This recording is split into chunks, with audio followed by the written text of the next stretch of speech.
beautiful attendees. I'm actually very thankful for Dr. Arora and all these platforms they created to bring in and address all women issues. But I just want to share a little bit what I missed yesterday, which I couldn't address since we didn't have time. My dream started at the age of 9. I put few points which I want to focus mainly on those points, regardless going anywhere else and not telling the right points that I wanted to tell. So my dream was to make a difference in the many lives of the needy and the homeless children around the world. In order to provide for the mission of our organization, I formed Helping Hands Inc. in 2003 to address these issues. I held an executive post in the airline industry and walked out of that 14 years ago so that I can put a plan of action together. I used all my life savings to begin the organization, and I hit many walls to come up to where I am today. My next thing was to come up with a plan on how to be self-sufficient, because without self-sufficient you cannot do your dream. Many organizations that they run, they start with a very big bang, and then at the end, after few several years or few months later, they don't have the means and ways to upkeep their mission. So at that time, I decided to open a global center in my home state in Texas, where we are able to provide the following. So when I created the global center, which is situated on 1,200 acres, we are on the first phase of building the global center. This is what we are planning to open. We are in the first phase, and this to provide a recreational, educational environment that would teach diversity and understanding of all cultures, offer education on major culture, health traditions from around the world, teach sustainability, sustainable organic farming, while we promote harmony of mind and body and respect for all natural resources, which is we are very much lacking right now, and opportunities to learn and intern at a state-of-the-art film studio where seasoned professionals in the film industry will teach. So these professionals will be teaching our children. All these classes that we are offering out of the Global Center in Texas is completely free for the children. Opportunities to learn and intern at the state-of-the-art film studio, which will be taught for the children free of charge. The ability to grow in a balanced, peaceful, diversified environment surrounded by global cultures. Through this self-sustainable center, we will be able to support our global chapters as well. Global chapters are different from the global center that we are building in Texas. Global chapter will house homeless children and needy children from around many parts of the world where we are needed. My aim is to build 200 chapters around the world, mainly in continent of Africa and the continent of Asia. Why? Because we find a lot of children that does not get the opportunity to free learning and the opportunity to have a balanced life structure and all that. We find many homeless and needy children. Therefore, the global chapter will house these children. We will provide, and you probably will be thinking where the funds are going to come. So in my journey of trying to find, I put a book. It's around 562 pages, how to have a global development, how to be able to self-sustain and yet provide for the children without having to neglect the mission. So therefore, the global center that I explained a little earlier, the global center which we are building on 1,200 acres will generate quite a lot of funds. According to the statistics of Texas, we will be bringing after the first phase, approximately 14 million people will be attending. So please, when you get time, take a look at the website. It's hhcharity.org. At the end of this, I will give you my card too. So if you have the opportunity to go and visit, so I'm not going to tell all that. But, and also real quickly, let me explain. I want to share this specific two stories, so I wrote this so I won't miss this. I stayed almost 4 weeks in New York. This was almost 9 years ago, when I was building credibility with the United Nations. Not that I didn't have friends that I could have asked to stay with in New York, but most of them stayed quite far from New York area, especially close to the United Nations. I didn't have a budget that time that would allow me to stay in the hotel and have enough for my food. So I was a regular tenant at the New York LaGuardia Airport. And I used to get up at 4 a.m. to use the restroom and make my way to the UN and be there still at sharp at 10 o'clock. There were many occasions that I met with similar situations in my journey. When one is trying to achieve good for the good of all, one must sacrifice in order to achieve good for sometimes. Sometimes it happens for us. It's not an easy journey. We know that. Then my other story is that I gave actually my only car to a family to bring them back to their feet for a little bit over 1.5 years.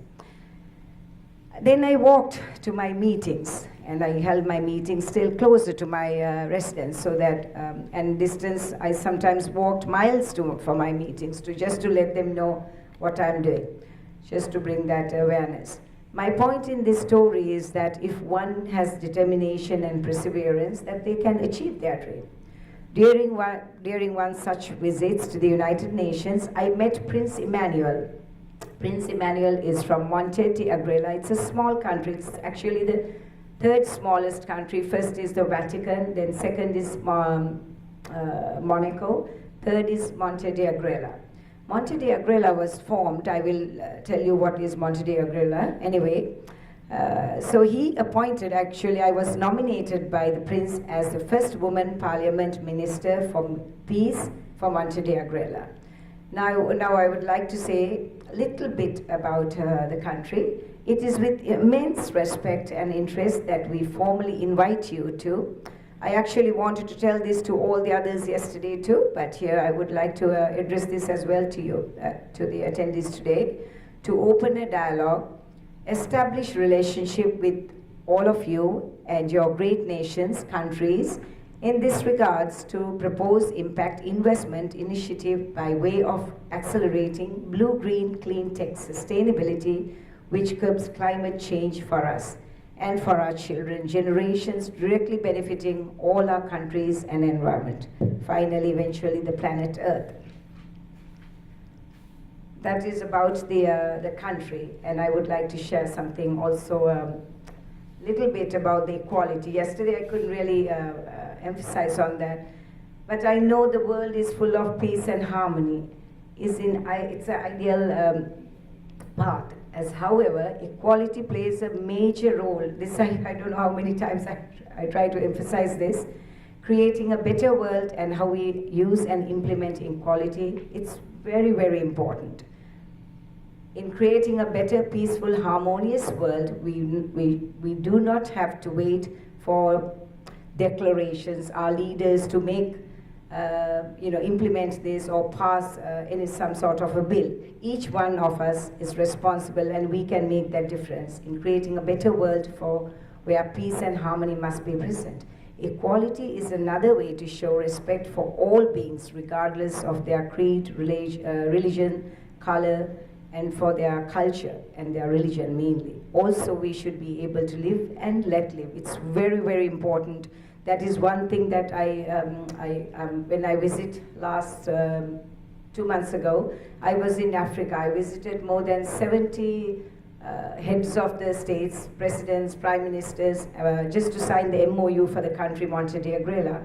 But I emphasized to them that it's very, very important when we are opening through our Helping Hands organization, the chapters, that we are not there to change anybody's culture nor religion. So when you open a chapter in a country, we are like in Abuja in Nigeria, we are opening 3 chapters.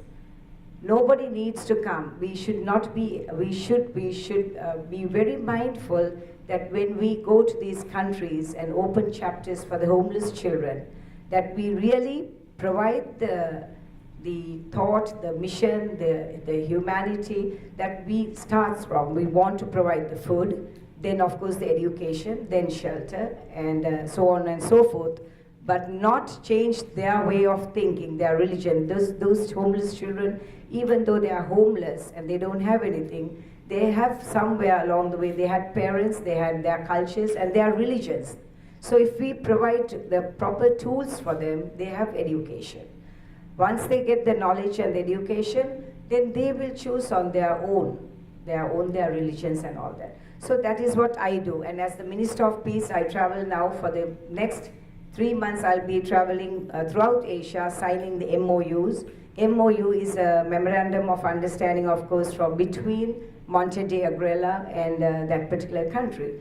What we are doing through Monte de Agrela is first debt-free country. We are the only debt-free country, for one thing. And we have a royal fund. Our royal fund is over $500 billion. We are investing in many countries for green sustainability. We are not just investing for anything, but for any program or project that is going to provide green sustainability.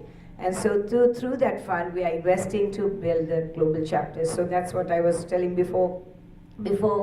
Many years ago, I was looking for ways and means how to build the chapters. Where is the funds coming from? I even put a wonderful program together to bring the funds. But when the Prince nominated me to be the Minister of Peace, but he gave me also the funds that I can build the chapters now freely, not thinking or counting on how to raise the funds to build the chapters. Now I'm able to build the chapters immediately and these chapters will be self-sustained. And also from the global center in Texas, we are the backbone of our chapters. So just in case if our chapters are unable to meet the budget of their monthly budgets from the Texas Global Center, we are there to protect that and send the funds that's needed.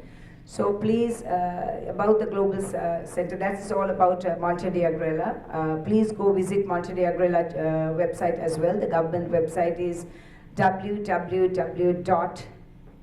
like Peter, M like Mary, D like David, A like Apple.org. We are a member of the African Union. That's 54 countries and many other countries from South America, few of the Asian countries. We are currently in the process of negotiating with the MOU with India. So soon India will be with us, and also few other countries, of course Russia and China. We are also going to be a contributor for the BRICS. You know, BRICS is with Brazil, Great Britain, and India and Russia and one more country. So we are going to be part of that. Monte de Agrela is investing $27 billion and we are going to be part of that as well. So that is about Monte de Agrela. That's the only reason I joined as a Minister of Peace for Monte de Agrela, because they are all about keeping our environment clean and providing for our future leaders the proper tools so that they can be sustainable. So that's about that. And also, before I leave, I have quick something I wanted to say about the Global Center. Global Center is, people would say that yes, we are making millions of dollars once built, but all that money is to be self-sustained. So if you look at the Global Center, when you go to the website, we are building 3 hotels, the largest film studio in the United States, 200 acres under organic growing, cricket field that will see 25,000